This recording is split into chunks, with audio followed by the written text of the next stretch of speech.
Assalamualaikum warahmatullahi wabarakatuh. Perkenalkan, nama saya Pendi Agus Pratama dari kelas 8 B sore NIM S1E2188055. Di sini saya akan bacakan dongeng tentang Laludia Ladijinis. Pada zaman dahulu, ada seorang pangeran bernama Laludia.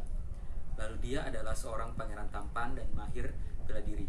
Di bawah kepemimpinannya, setelah sang ayah Datu mangkat, Laludia bisa membawa kedaulatan Alas menjadi daerah makmur, aman, dan bahagia. Kerajaan Alas adalah kerajaan kecil di bawah kekuasaan kerajaan Sumbawa kala itu. Kegemaran memelihara ayam jago juga menjadi kegemaran Laludia karena pada masa itu sedang tren-trennya. Sampai saat ini, setiap hari Minggu di wilayah Alas dan Alas Barat masih ada permainan sabung ayam atau barapan ayam ini. Adapun adalah bentuk teman juga pengawal Laludia. Dia juga seorang pemuda yang berani dan jago. Ketika tersiar berita tentang pernikahan Rapangantan dengan Ladijinis dari putri dari Datu Seran, lalu dia berencana untuk pergi ngayup atau bertamu, ikut meramaikan kegiatan menjelang hari pernikahan. Sebelum pergi ke Datuan Seran, sang adik Laludia sudah mengingatkan Laludia bahwa berhati-hatilah kepada wanita Seran karena wanita Seran sangatlah cantik dan menggoda. Selanjutnya lanjut ke pernikahan jenis ini sendiri adalah pernikahan yang tidak berdasarkan cinta karena dijodohkan oleh orang tua masing, yaitu Datu Seran. Ketampanan Laludia sendiri, dia memang diakui oleh banyak perempuan di Kedatuan Seran dan Alas. Namun Lalajinis belum pernah melihatnya karena dipingit di dalam istana. Lalajinis terkenal kecantikannya, bahkan diabadikan dalam syair lagu daerah. Barungan balong Lalajinis, batanang bulan setengah. Permainan sepak raga dan sabung ayam sendiri, sabung ayam sendiri terkena tradisi adat sebelum acara pernikahan.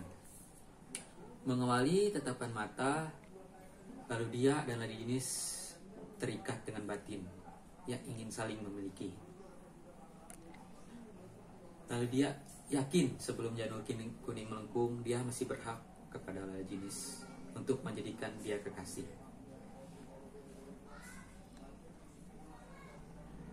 Tim Kedatuan Alas tidak tinggal di rumah penduduk, namun membuat pondok di Tugu Kelamu, sehingga mengusik Rapangantan dan para pasukannya, di mana Rapangantan itu adalah calon dari Ladijinis. Mereka lalu mengajak Laludia dan pasukannya dari kerajaan Alas untuk bertarung dengan taruhan sesuai kemampuan dari pasukan Laludia. Tim Laludia membuat strategi itu bagaimana merebut hati masyarakat Kedatuan Seran. Esok tim dari Alas akan turun ke arena dengan iringan gong genang. Dari arena sepak raga dan sabung ayam, tim Laludia menang telak dari tim Rapangantan. Hal ini membuat penduduk Seran simpati dengan Laludia dari Kedatuan Alas. Sesuai perjanjian, hasil taruhan diserahkan kepada Lalajinis sebagai bentuk sumbangan untuk acara perkawinannya. Sebelum pulang ke Alas, Laludia dan Lalajinis sempat bertemu di Danau Kelamu untuk mengikat janji cinta bahwa Lalajinis siap ikut bersama Laludia pulang ke Alas. Namun rencana itu gagal. Di akhir kisah, Lalajinis sempat membuat Laludia marah karena mengingkari janji, hingga Laludia dan untuk pulang ke Alas dengan kemarahan. Namun pada satu malam, Jenis datang ke kedaulatan alas melarikan diri bersama seseorang, yaitu kekasih untuk pengawal lalu dia. Mereka tidak mau lagi pulang ke kedatuan Seran. Saat Rapangantan datang menjemput mereka dengan pasukan dengan bijak, lalu dia tidak ingin ada pertempuran darah dan mengajak Rapangantan tanding sepak raga. Kedua yang sepak raga berdua. Yang kalah harus mau menuruti permintaan yang menang. Namun lalu dia tetap menang dan Rapangantan merelakan Lala Jinis untuk dinikahi lalu dia.